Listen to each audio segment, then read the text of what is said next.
Maya Elious, welcome to the Move to Millions podcast. How are you today, my dear? I'm so grateful to be here. I love having conversations with you. I always leave feeling fulfilled, edified. So I'm excited. Awesome. Well, that's what I like to hear. Before we jump in, I know they just heard your professional bio and all of that, but what would you want them to know? So, who is Maya in your own words?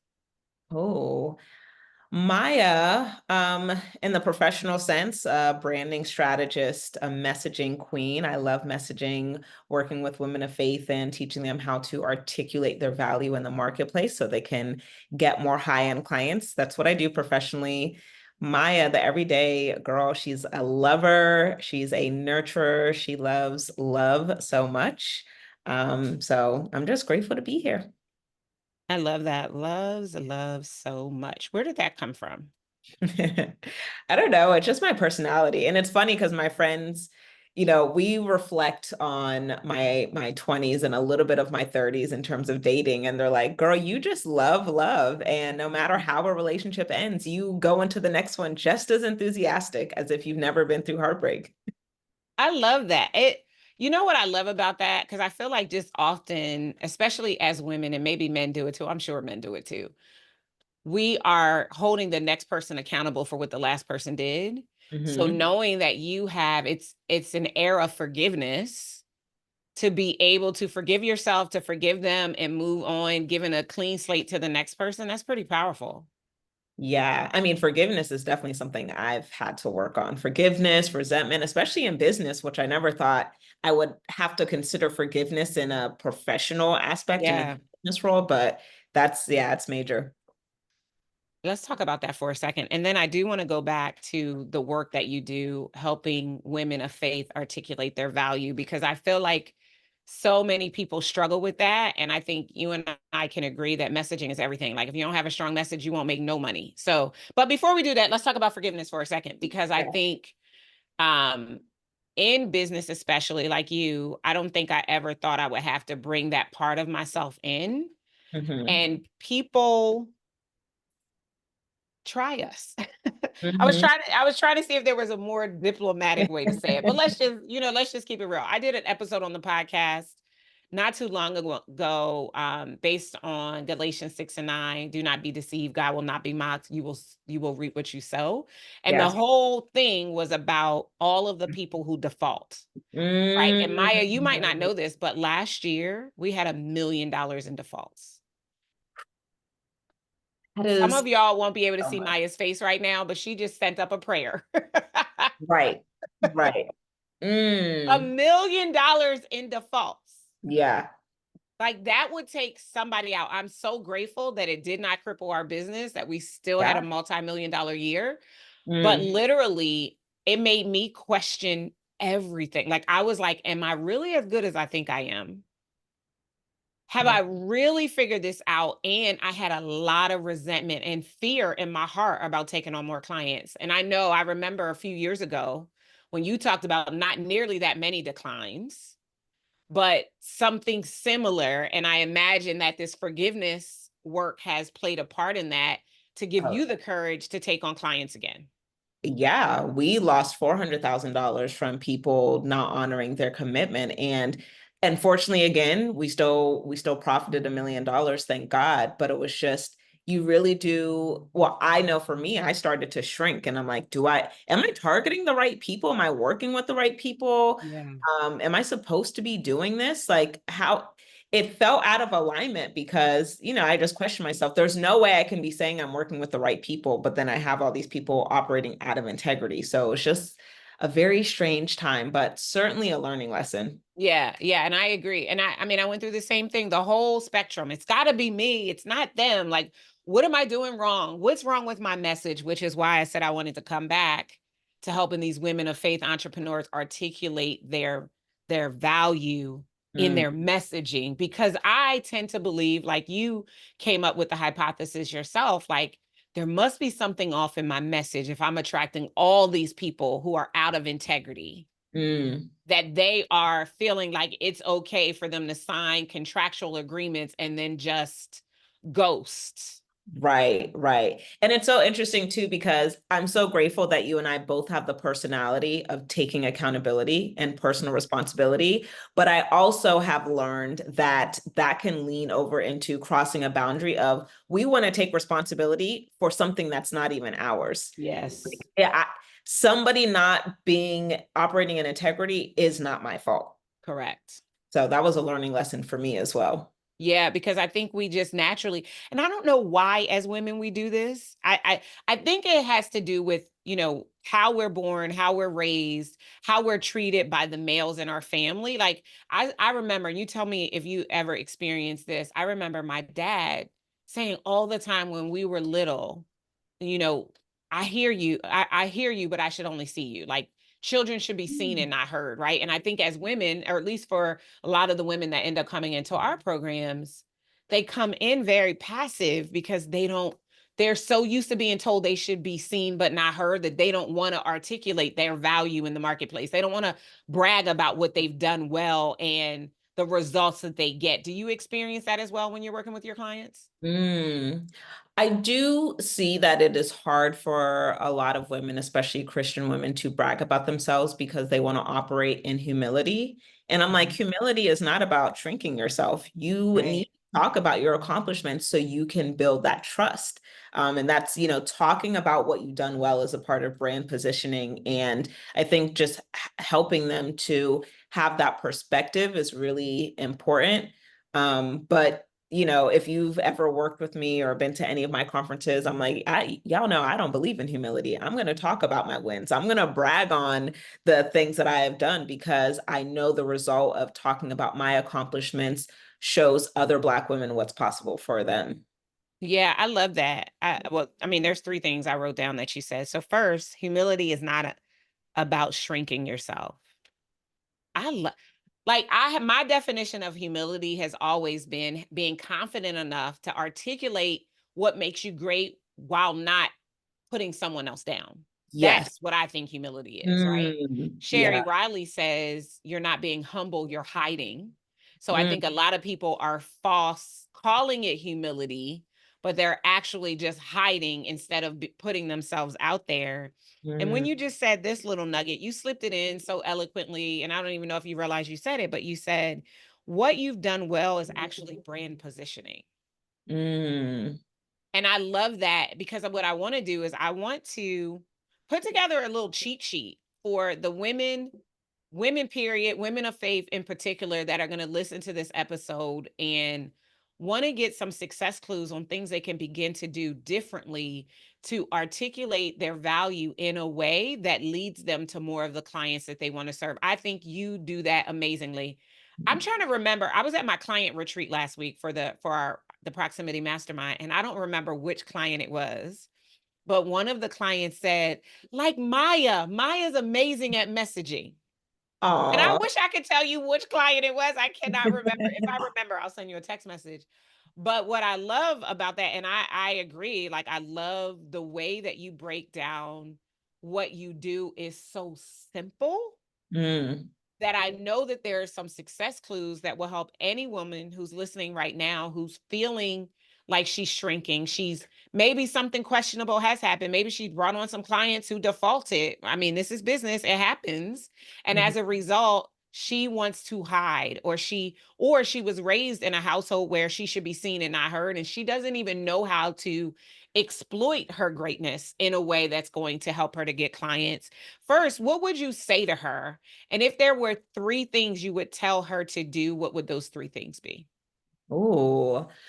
I would remind her that her voice is her most powerful asset. So her shrinking serves nobody, and it certainly doesn't serve God. So I would remind her of that. When it comes to messaging and just trying to figure out where to start, because I think that's a prominent question that we get as business coaches, like, where do I start? I don't even know the first thing to do. When it comes to messaging, the three questions you want to answer are, who are you? Who do you serve? And how do you serve them?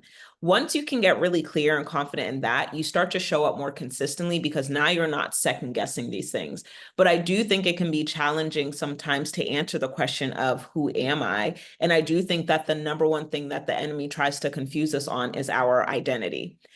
Speak on it. Now more than anything, we are facing a major identity crisis where people aren't sure who they are. They want to be multiple people. They're just very unclear. And so figuring out who you are, it is the pathway to walking in your purpose. How can you fulfill your calling when you don't even know who you are? Because if God is calling you to walk in purpose, you have to know who you are. So answering the question, who am I think from, again, the personal sense, like even when you ask me, who was Maya? I know how to answer that question in the professional sense. And I think that's important. And then also answering in the sense of, without a title, do you know who you are to the core? And so really leading with, what are my values? What are my true values? If there was nobody to judge the things that I loved, if there was nobody to judge the things that I hated, if there was nobody to judge the things that make me, how would I define my values? And I think when we're thinking about our passions and our values and who we are, we do instantly go to like, well, what are the things that I love and what are the things that make me happy? But it's also really important to answer the question like, what are the things that get on my last nerve? What are the things that piss me off and get me outside of character? And I got to re-invite the Holy Spirit back into me because it bothers me that much. Girl, listen, I'm on the cross with Velcro. Like I just got my Velcro on just because I know sometimes people gonna make me come down. So I get it. Exactly, exactly. So you have to be able to ask that question. I know for me, randomly, ever since a child, one of my biggest pet peeves has been being interrupted while I'm speaking.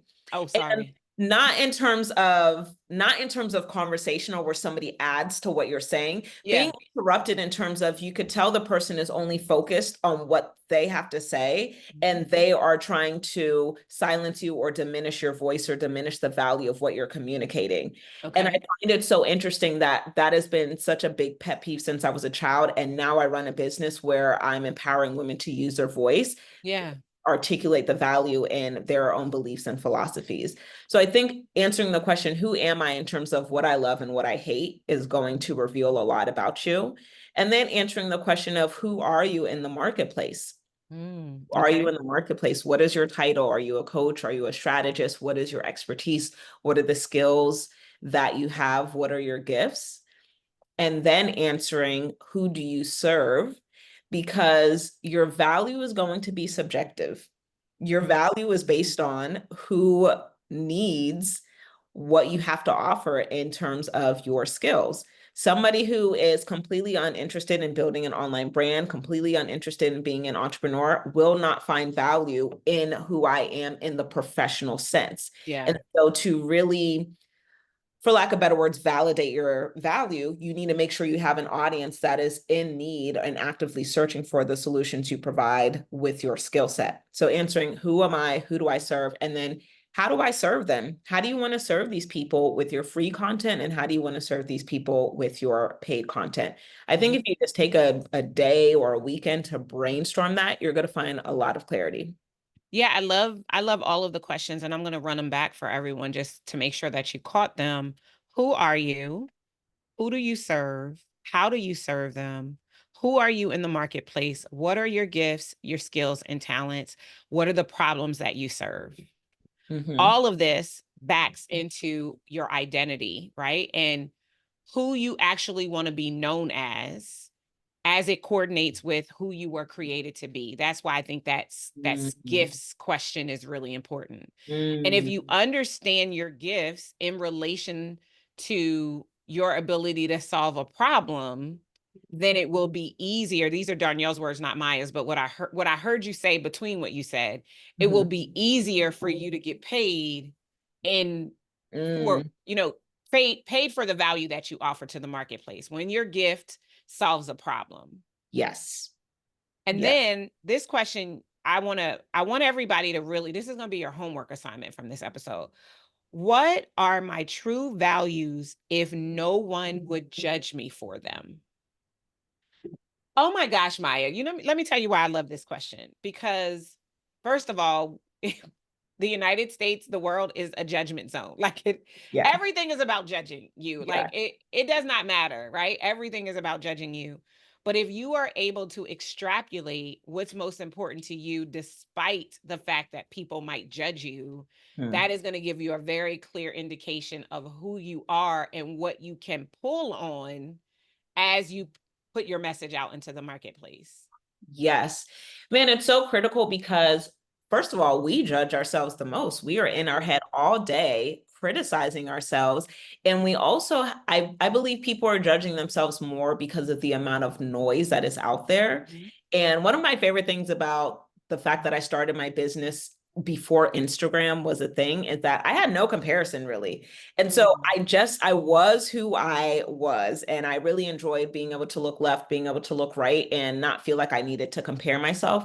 And there's so much comparison. And the reason that I pose that question in that way, what are your values if nobody was judging you, is because we think that people are following us just to judge us, or we're following other people to measure ourselves against them. Measure Yeah. yourself against your own values. When you think about the standard of life that you want to have, and when you measure the success of your life, the success of your life has to be measured against, am I who I say I am? Am Yeah. I who I say I desire to be, based on the values that I have set and established for my life? Yeah, I think that that is tremendous advice.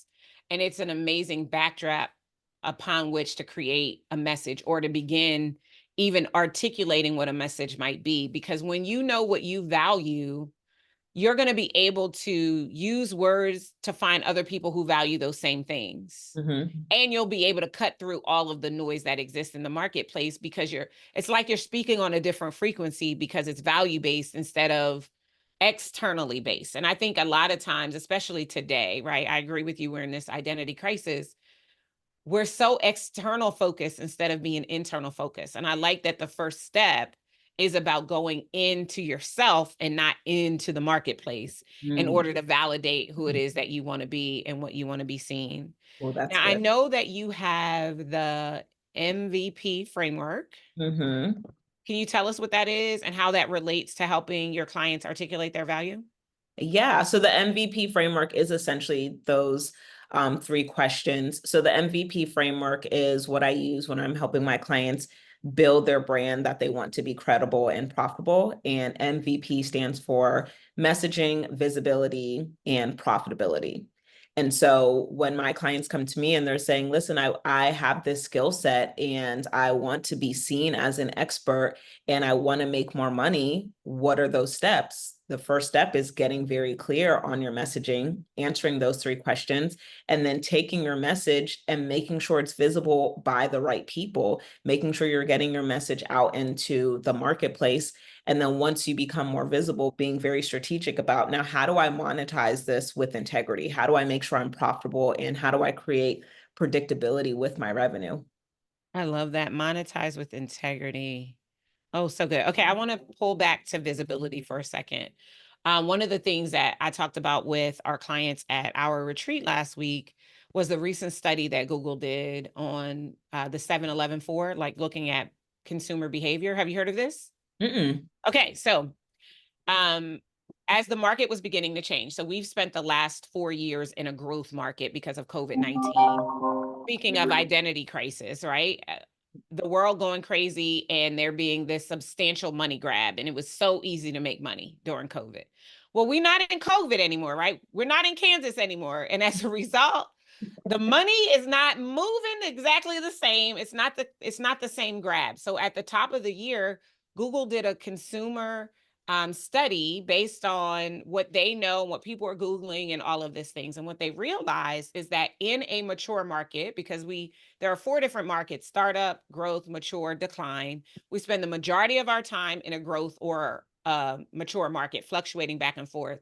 We Mm-hmm. won't be in a startup market again. I mean, the startup market was when the internet was invented, and we're in a declining market based on what's happening in the stock market. Mm-hmm. So, anyway, right now we're in a mature market, and in a mature market, longer sales cycles, you have to demonstrate your expertise, right? So Mm. Google says that we need to find, or the average buyer of your product or service is going to spend a minimum of 7 hours researching you and consuming your content Mm. across 11 different channels or locations and 4 different platforms. Wow. So that means you first question I want all of y'all to ask yourselves is there 7 hours of content Mm. about what I want to be known for out in the marketplace right now so somebody could spend 7 hours binging on me? Maya, tell us what all of that was just about. Mm. I can validate that because when I ask my best clients, how did you hear about me? You know, what made you buy? Which again, and these are important questions to ask. I'm very big on market research. People will say, I've been following you since. So Mm-hmm. I've been in the space long enough, right? And this is not to discourage anybody that's starting out new, but it's an Yeah. encouragement to remain consistent. I've been following you since. Many people have been following me before I made 7 figures. Maybe they followed me in my first year of making 6 figures and I'm still figuring things out, but my voice was consistent. And they're like, I loved how consistent you've been over Yeah. the past 2 to 3 years. And that builds so much trust. So Oh, just yeah. that people, not only have I been consistent with producing content, but I've been consistent with my message throughout because Mm-hmm. people like to rebrand and become a different expert every 18 Right. months. And it's like, Right. you're going to break trust every single time you make a pivot. That's so good. Oh my gosh, I have to write that down. That's so good. So that's the 7. So 7 hours of content. Do you Mm, have 7 hours of content? Now the 11 different moments. So what is a moment? Or a location? It's a blog post. It's a mm, PDF download. It's a podcast, your own podcast or an interview or someone else's podcast. It's a caption or a carousel or a reel. It's an email that you sent. It's a banner ad that you have. Like, is there enough different ways you are getting the same message out consistently so that the people who are looking for you can find you? mm. Right? And then 4 different platforms, right? So are you on YouTube? Are you Googleable? Are you on Instagram? Are you on TikTok? Are you on Facebook? Are you on LinkedIn? Do you have your own newsletter? Do you have your own podcast? Can I find you on other people's podcasts? So Yeah. 7, 11, 4 is what that visibility piece needs to be for people to actually get to the last thing you said, which is the profitability, monetizing with integrity. Mm. Yeah, I'm still mind blown by this data because I'm just like, wow, this is really how I have built trust over the Yep. years. It's one of the biggest compliments when people say like, well, one, when they say, I feel like you're speaking to me with your messaging, which I think we Mm-hmm. should get into. And then when they're like, I've been watching you for years and I love how consistent you've been. And I remember somebody also even saying they had a question, they had a marketing question, and they put the question in Google, but then they put my name after it because they knew they would find content of mine that answered their question. And Nice. I'm like, that's a level of trust that I want to maintain where Yeah. people can trust that I answered it and they can trust my answer to it. Yes. Oh, that's so good. Yeah. I love all of that. And I think for those people that are listening now, listeners of our show in general, our demographic, they're already making multiple 6 figures. They want to be at 7. They're trying to figure out what needs to shift and change. They want to Yeah. be inspired. They want to be edified, but they also want to be equipped with what they need in order to get to their next level. So the Yeah. piece that you just said a minute ago about the consistency, that's really, really important. And how do you, even when you are wanting to go through a rebrand? Well, let me ask this question first. So in your estimation as an expert, when you're rebranding, does your message change? Like, what changes when you rebrand? Let me ask it that way. What changes when you're rebranding? That's a really good question. And I think you have to first ask yourself, well, what is the purpose of the rebrand? Yeah. Because it doesn't always have to be your message changing. It could simply be we just want to refine and we want to elevate how we're seen in the marketplace. Mhm, So there are some people that rebrand and they completely shift industries.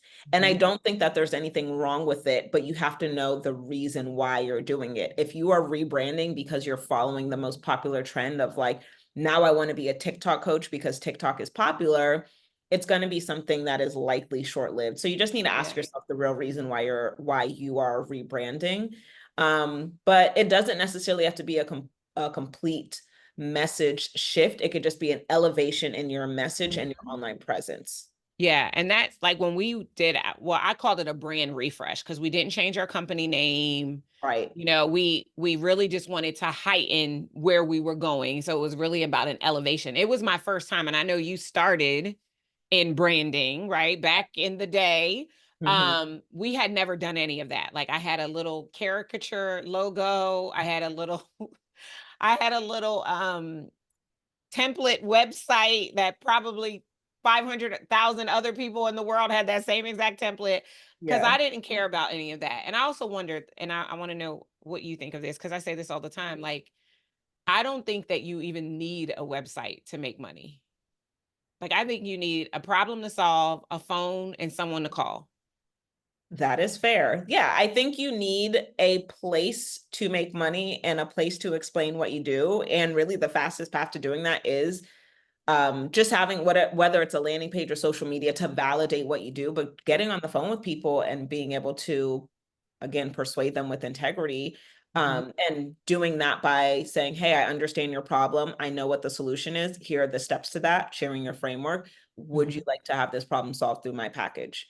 Yeah, that's Yeah. good. Okay, I so agree. okay, y'all, I just want to make sure y'all just caught that little nugget Maya just gave at the end of how to ask for the sale because there's a lot of y'all having sales.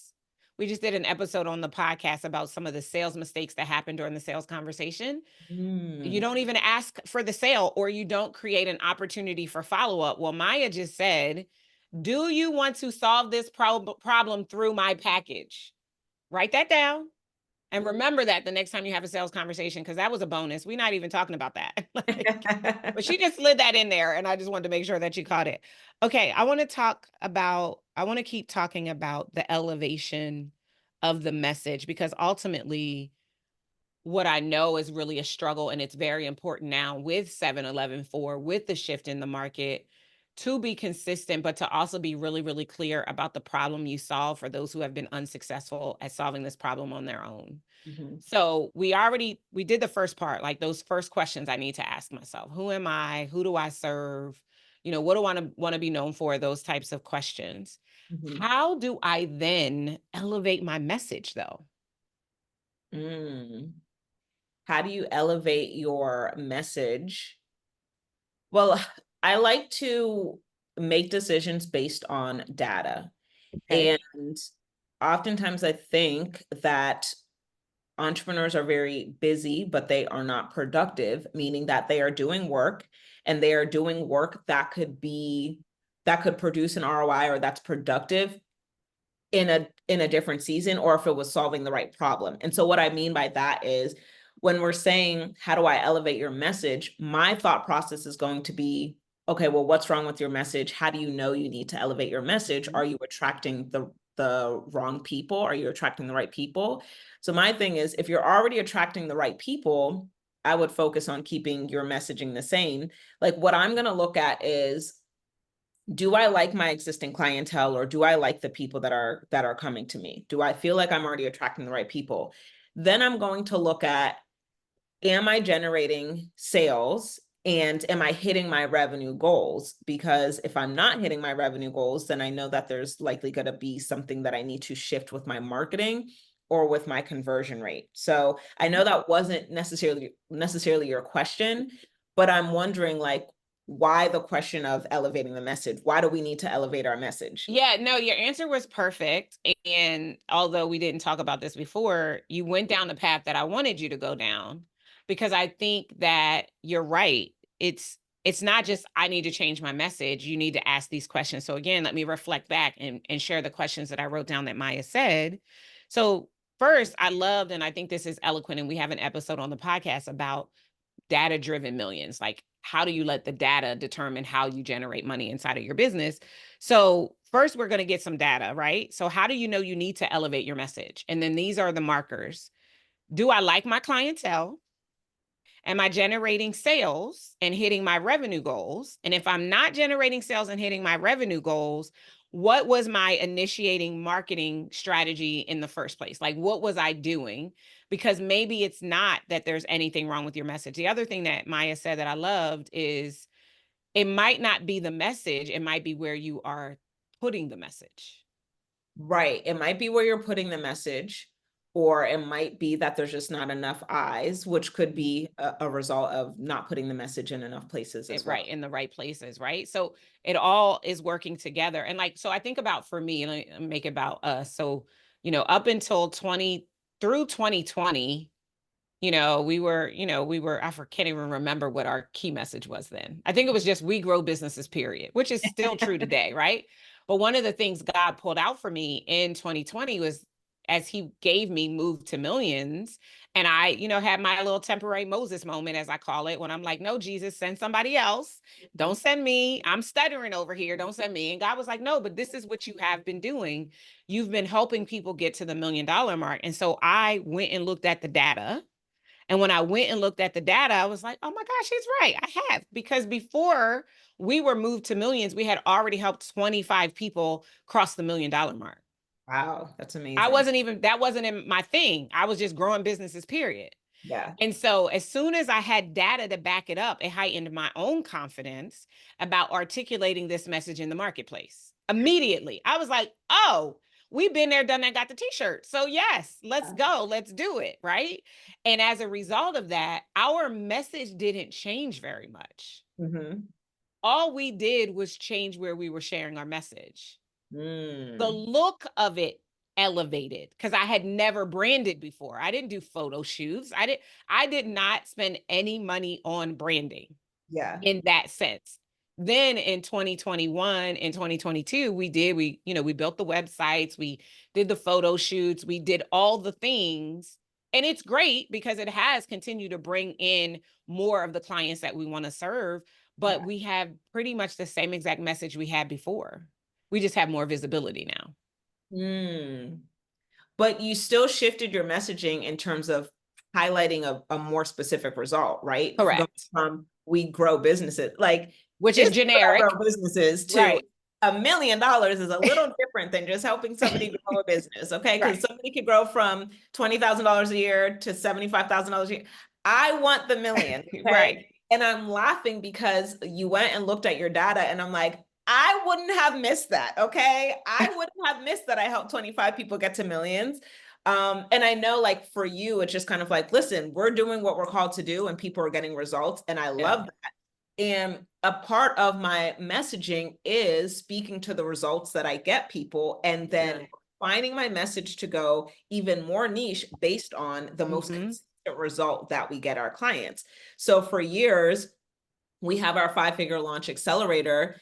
And before that, I think it was just like, oh, we're going to teach you how to have more impact and income. And then once I realized people were having consistent 5-figure launches, I'm like, well, now let's speak to the fact that we can help you have a 5-figure launch. So when you are thinking about refining and elevating your message, look at where you have gained mastery.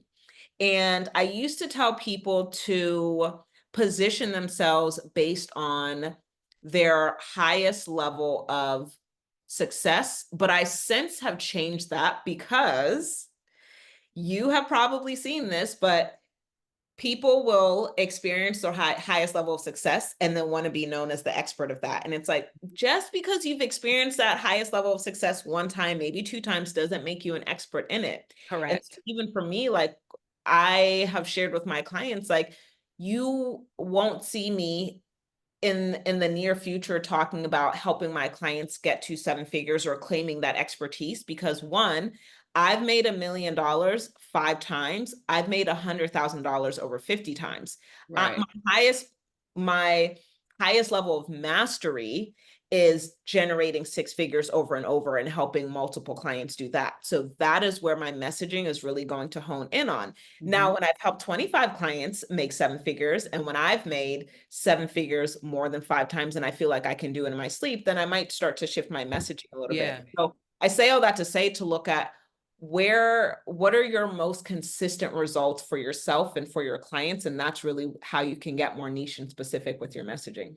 I love all of that. I love your thought process of how you did it. Like and how you know what your highest level of mastery is, although you are a seven-figure business.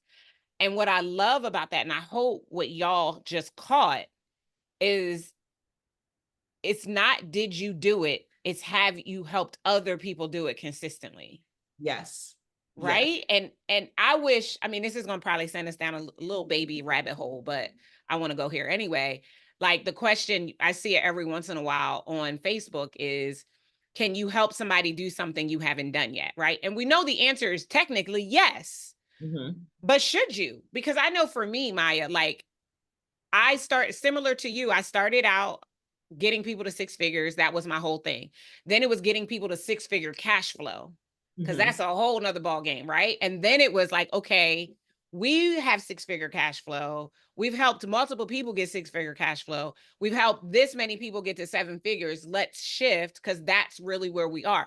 Now, does everybody get to seven figures? No, but everybody also doesn't want to get to seven figures. Mm-hmm. Some people are in a different place on the journey, and which is also why for our branding specifically, I love that it's move to millions, Yeah. because that means there's a progression to get to the $1 million mark. Because the other thing that I know Maya knows is there are so many people, statistically 78% of people do seven figures once and they never do it again, because Mm. it's not enough to hit seven. You could hustle real hard and hit seven figures and then be burnt the hell out and not able to ever do it again. Or you can do it in a sustainable way so that it happens. Like what I'm proud to say is that not only have we helped 45 clients at this point since 2021 have their first seven-figure year, we've also helped 25 clients have their next seven-figure year. Mm-hmm. And it's important because we've got some progression in there. It's not a, they're not one hit wonders, right? And that the people who we've helped get to 45, 80% of them are still doing seven figures. The Mm. 25 that we got to their next, that means they walk through the doors at seven figures, and we've helped them to make more millions. So Mm. that's how we quantify that. And I think it's important what you just said. And I want you, as you're listening, what is the thing that you have done in succession consistently, that if you honed in and built a niche around that, you would elevate your message without having to shift your message and become a different expert in the marketplace? That was gold. And I Mm. hope everybody caught that. That was so good. Yeah. Oh, that is really, really good. Yeah, I just really wasn't paying attention. I was just out here like, and then I was like, oh, yeah, you're right. Oh, okay. Then that makes sense, because I didn't want to be a charlatan. And I didn't want to just be saying, because there's a lot of people who do that, right? I got to this milestone. Like I see it all the time. You know, I love live events. I do amazing live events. I hope other people do amazing live events. You know, we've had the opportunity to work together. And I've seen lots of clients who have, in working with me, produced an amazing live event that are now teaching it. I'm like, That's what I was going to say, right? Like, that's what happens when you experience your highest level of success. It's like, yes, you also experience this using somebody else's framework. Like, right. how are you now claiming that you're an expert at this? So just I y'all just know. operate with integrity. I can't say it enough. I mean, yeah, and it's so funny because it's even came up at my mastermind retreat last week. So many clients were like, how do you feel about the fact that people come in and work with you and they learn your stuff and now they're out in the marketplace teaching it? I actually don't, I mean, maybe this is wrong for me to feel this way, but I'm abundance. There is no lack in me, and I don't hold a space that says that I'm the only one who can do anything. Yeah. I also believe that it's one thing to be gifted, and it's one thing to have found a system that works and be working it yourself and think that you have what it takes to teach it to someone else. And then there's a thing called anointing. Mm-hmm. And so even if you take my frameworks and methodologies and you attempt to use them in your own business, you don't got my anointing, and it might not work. Right. No, I feel you. I think at this point that's something that would have bothered me 8 to 10 years ago. Now I Yeah. think this level of maturity in business, it's like, okay, whatever, we see this one every 100 clients is going to leave your Right, exactly. you know. Um, an imitation of you. I just think it's unfortunate though, because it's like you're wasting your time. This is going to die out because you're Right. not really passionate about it. You're excited about it and you're motivated about it, but you're not dedicated to it. So you Right. know that the person is wasting their time. So it's just Right. unfortunate to Which see. I agree. I think that that is really interesting. I do just before I'm going to give you the last word, but before I give you the last word and then I ask you the questions for like just a few minutes, I want to talk about our work together. We had the opportunity to work together 2 years in a row, and I would love for you to just share whatever you'd like to share. No pressure, whatever you'd like to share about what it was like working directly with me.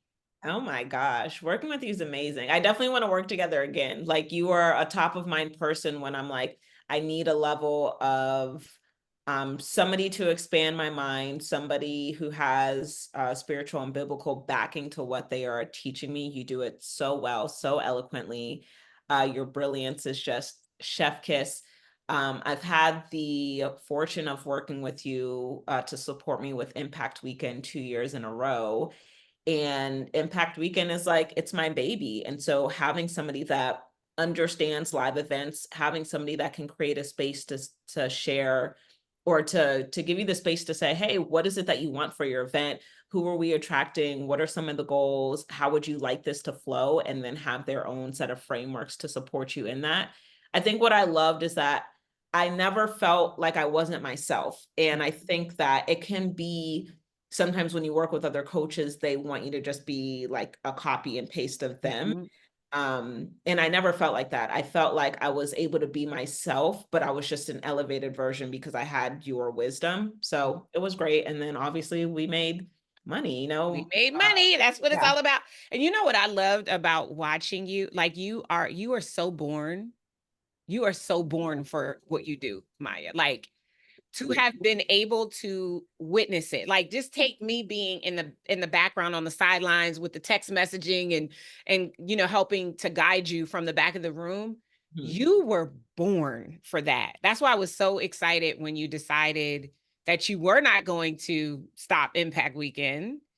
And I'm even excited about some of the shifting that you're doing in and looking at this soft life part of you and what that means after going hard in business for so long and really what that invites in. And so I am going to ask your my three closing questions, but I'm going to give you the last word before we do that. Like anything else you want to share around messaging, around identity, anything that's coming up for you that's on your heart right now that you'd like to leave with this audience? Oh man. I would say just do the homework of really figuring out who you are, who you truly feel called to serve, and how you want to help them. I just keep going back to those three questions because I think it is simple to generically do homework, but I want you to answer those questions in truth and not based on what you think you should do. We often operate in the what is acceptable? What am I allowed to do? What should I be doing? But I want you to answer those questions. If you were allowed to do whatever and nobody would criticize you in a negative manner, what would your answers be? And really believe that you can build a business outside of that. Write these things down, take it to God, get your confirmation, ask Him to even expand and elevate what you wrote down, and then find the right resources and guidance to help you get there. I love it. This has been amazing, Maya. Okay, last three questions. I'm gonna give you two all at once, and you can answer in whatever order you prefer. What's the book? What's the quote? And what's the tool that has made a difference on your own move to and beyond millions? Ooh, okay. The book Hmm. The book that I was reading the year that I had my first seven-figure year was Traction by Gina Wickman. And I really enjoyed that because it helped me to see myself as the CEO of a company instead of a solopreneur who coached people. And Yeah. so I went from thinking I'm a coach to I run a coaching company. So that was really big for me. My favorite quote is the opportunity of a lifetime must be seized in the lifetime of the opportunity. Mhm. That quote is by Leonard Ravenhill. I really like that quote because it is a reminder to stop wasting our time. Mhm. that if something is presented to you and you know it is a good fit, even if it requires sacrifice, which the best opportunities do, even if there's a level of fear, which the best decisions are accompanied by, Mhm. you need to make sure that you take action while that opportunity is still available to you before it passes you by. Oh, I love that. The book, that's the quote. And then what's the other one? What's the tool? And tool is whatever, however you define it. So it could be software, it could be a daily practice. It's whatever you use and which makes a difference to keep you grounded as you do this work. The book, the quote, and the tool. Was that the other one? I feel like Mhm. I overlooked that both times you asked. Okay. The tool, the tool is my mind. Okay. I honestly think we overthink software. Mhm. And when I think of systems, most people, when they hear systems, they think of software. When I think of systems, I think about how I want to write down my exact process, and then I find the software that can support the system. Yeah. So I'm going to say the best tool is my mind. Nice. I love it. Maya, this has been amazing. We're going to make sure we put all of your details in the show notes so people can learn about what you have going on and following you for twerking and working and the soft life and doing what you need to do to continue to be the best version of yourself. I'm so honored and grateful that you stopped by. It's been a joy to work with you, and I can't wait till we work together again. Me too. I'm excited. Awesome. Thank you for having Thanks for me. being here. We'll see you guys next time. Take care.